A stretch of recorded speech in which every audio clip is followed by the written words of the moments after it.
Have you ever wondered what the Pokemon teams would look like for different Elden Ring bosses? Doesn't really matter if you have or have not, since I have answered that question. Pairing Pokemon with each boss's theme, be it through the lore of the game, the different attacks that the boss has, or purely based on vibes, each Pokemon was hand-picked by me to fit perfectly on each boss's team. Let me know in the comments what your favorite boss in Elden Ring is, and let's get started. One of the first bosses encountered by many players, Margit the Fell Omen, is an early game boss with a team to reflect just that. Known for smashing hammer attacks and throwing daggers every time you try to heal, a team of 4 lower leveled Pokemon fits this boss since, spoiler alert, he is not who he claims to be. Margit's first Pokemon is Zorua, who is known for being able to disguise itself as other Pokemon. Phalanx is the second member, since the Phalanx is a military formation known for piercing enemies through shield walls, and Margit is quite protected by scores of enemies in Stormhill. Girder is next, with it carrying a large metal beam. It can easily bonk any foe that tries to stand in its way, and Margit's ace is Tinkatuff. Since Margit is iconic for his smashing hammer, it is only fitting to have a Pokemon with one as well. Morgott is the true identity of Margit, and you fight Morgott much later on in the game, allowing him to have a full team of 6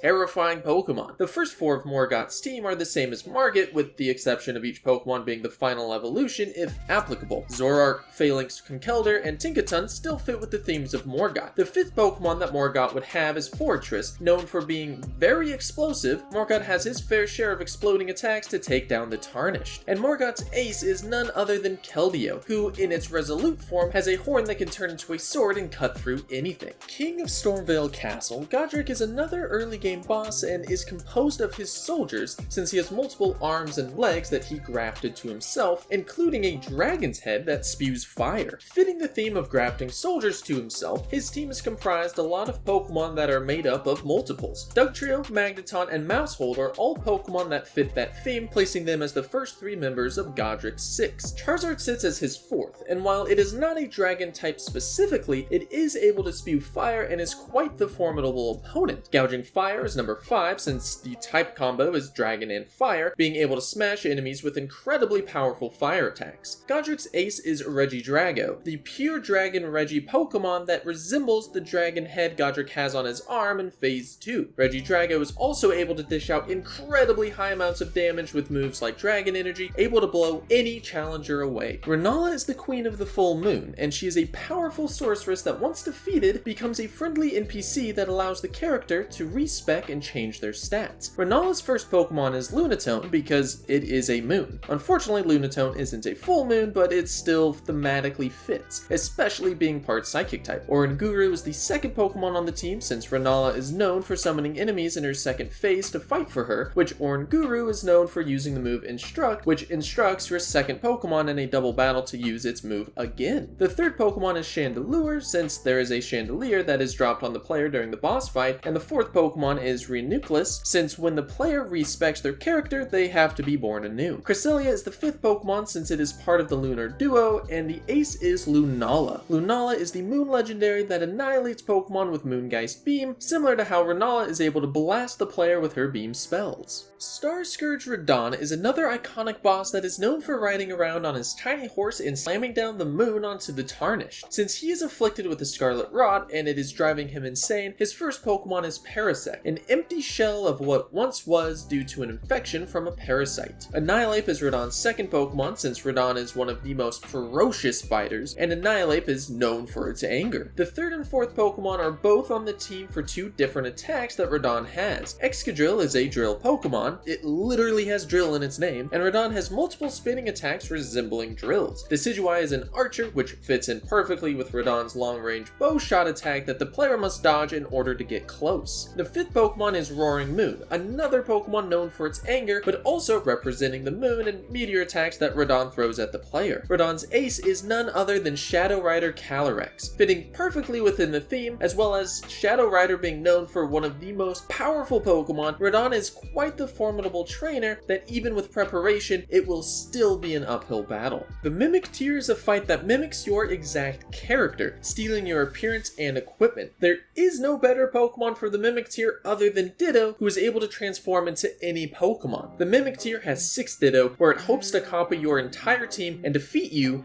as yourself. Mohg the Omen is the first encounter you have with this boss, but he is a strong boss even then. Drifloon is his first Pokemon because just as Drifloon likes to kidnap children, so too did Mohg when he took Miquella away from the Halic tree. Mohg's second Pokemon is Fido, since the buns on Fido's head look similar to some of the horns that Mohg has, as well as Fido is able to resist fire. Braixen is the third Pokemon for this first form, being a fire psychic type that wields a wand. The magic that breaks and dispels can be similar to the magic that Mohg is able to conjure. And while the first three Pokemon seem very weak for a late game boss, Mohg the Omen's last Pokemon is Giratina. Giratina is the Lord of Shadows, while Mohg stands in the way of the Tarnished, making their way into the Land of Shadow in the Elden Ring DLC. And Mohg, Lord of Blood, is the second battle that the player has, which is a much more powerful version of Mohg, and the area that the player must enter the Land of Shadow from. Mohg, Lord of Blood's first Pokemon is Drifblim, just the evolved form of Drifloon. Dachsbun and Delphox are the second and third, and similar to Drifblim, they are the evolutions of Mohg the Omen's team. Blood Moon Ursaluna is the fourth Pokemon, fitting with the blood themes and having a massive attack called Blood Moon. Nihilego is the fifth Pokemon since Mohg has a move where he chants Nihil, so it is a perfect fit to have the Rock Poison Ultra Beast on the team. And the ace for the Lord of Blood is Giratina, since Giratina is one of the most formidable Pokemon and has only gotten stronger in the second fight. The Godskin Duo is made up of the skinny Godskin Apostle and the wide Godskin Noble, and allows for a unique doubles fight. Each of the Godskin members have a full team of 6, with their teams heavily themed around their sizes and pretty much nothing else. The first Pokemon for the Godskin Apostle is Orthworm, the long worm boy of Pokemon Scarlet and Violet, and a Pokemon that is able to protect its team with Shedskin. Serperior is the second Pokemon, another long Pokemon that is of royalty. Eelektross is number 3. The Electric Worm Pokemon is the perfect fit on a team of wiggly guys. The fourth Pokemon is Hydrapple, who not only is very worm-like, but when using Fickle Beam, there is a chance for a multitude more heads to pop out of the apple and unleash its true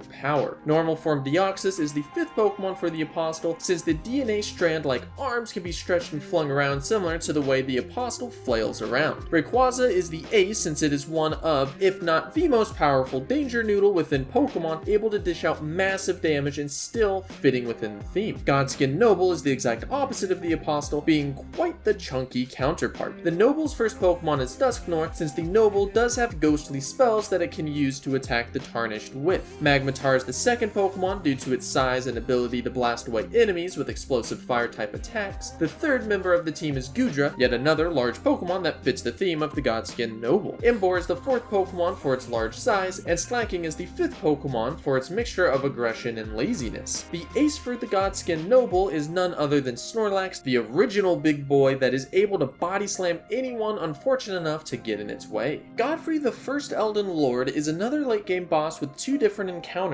The first encounter with Godfrey is against his Golden Shade form, which is the weaker of the two, and that is represented within his team of 4. The first Pokemon is Machoke, an aggressive fighting type attacker that isn't in its true form just yet, but still formidable with the right moves. Goldingo is the second Pokemon that fits the golden imagery, as well as Goldingo is able to move fast and hit incredibly hard. The third Pokemon is Hariyama, another strong fighting type Pokemon that is able to flinch opponents and knock the lights out of challengers with its large hands. The fourth and final Pokemon is Kleavor, who takes after its trainer with its axes, doubling the amount that Godfrey has. The second form of Godfrey has 2 phases within the fight. The first is Godfrey, but if dealt a little more than 50% of his health, he transforms into the rabid Hoaraloo, a maniacal brawler that wants nothing more than to suplex any opposition. The first and second Pokemon for Godfrey's second encounter are Hariyama and Machamp, both being very formidable fighters that embody their trainer. Kleavor is a third Pokemon, coming over from the first team and keeping Godfrey's axe at the forefront of the theme. The fourth Pokemon is a replacement of Goldingo, where the flying fighting Pokemon Hawlucha is a better representation of the fight with Hoaraloo, who dashes around the arena trying to grapple with the Tarnished. Buzzwole is the perfect fit for the fifth member of the team, being an incredibly swole bug fighting Pokemon that wants to demolish any other Pokemon in its vicinity. Godfrey's ace is the one and only Solgaleo, where Hoaraloo does carry the beast regent Sirosh that resembles a mighty lion. Solgaleo is the perfect embodiment of that, sitting as the most powerful and regal lion within all of Pokemon. Radagon is the second to last boss you face within Elden Ring and one of the most challenging fights in the game, so his team should reflect his ability to teleport around the arena, grappling and smashing the Tarnished with a variety of attacks. Radagon's first Pokemon is Grimmsnarl, a dark fairy Pokemon who is similar to the parry stance that Radagon has, being able to set up screens to support the rest of the team. Throw is the second Pokemon since this judo-inspired fighter is ready to grab and throw, hence the name, all who challenge it. Greninja is Radagon's third Pokemon, modeling itself after the storm of tiny spears that Radagon throws at the Tarnished. Greninja is able to throw shuriken after shuriken at opposing Pokemon to whittle down their health. Gengar is able to move around as a shadow, appearing to teleport, so it sits as the fourth member of the team. Gengar is also able to fire off destructive sludge bombs and sludge waves, mimicking the explosive attacks that Radagon is able to use. The formidable black dragon Zekrom is Radagon's fifth, electrocuting foes and blasting away anyone who dares to challenge Radagon. The ace is Zeraora, who can travel at incredibly high speeds, leaving unavoidable shockwaves to defeat its opponents. Known as one of the hardest bosses in the game, if not the hardest boss, Malenia might be the best swordsman in the lands between. Her first Pokemon is Weavile, a fast, dark ice Pokemon that is able to flinch and stagger opponents to keep them off balance. Following up is King Gambit, a strong swordsman itself that is akin to Malenia's Phantom Spirit's attack, where she summons multiples of herself to try and defeat the Tarnished. King Gambit grows stronger the more Pokemon on the team that faint. Malenia's third Pokemon is Ceruledge, modeled after Malenia's signature move Waterfowl, a flurry of blades that take advantage of Malenia's ability to heal with each successful hit. Ceruledge is also able to heal itself when it connects with opponents, and with swords as its arms, Ceruledge might be the perfect embodiment of the blade of Miquella. Pheromosa is the fourth Pokemon, known for its blinding beauty and blindingly fast attacks. This bug fighting Pokemon is usually able to defeat foes before they are able to have a single thought. Kartana is the second Ultra Beast on the team and the fifth member, since it is another blade that Malenia can cut with, and another fast Pokemon that can cut down opponents in a blink of an eye. And what should be a surprise to no one, Malenia's ace is none other than Zacian, the sword-wielding dog that broke Generation 8 due to its phenomenal ability and deadly attacks. I pity anyone who tries to take on this team of elite blades. What would be the Pokemon team of your favorite boss? Let me know in the comments, and don't forget to like and subscribe while you're down there.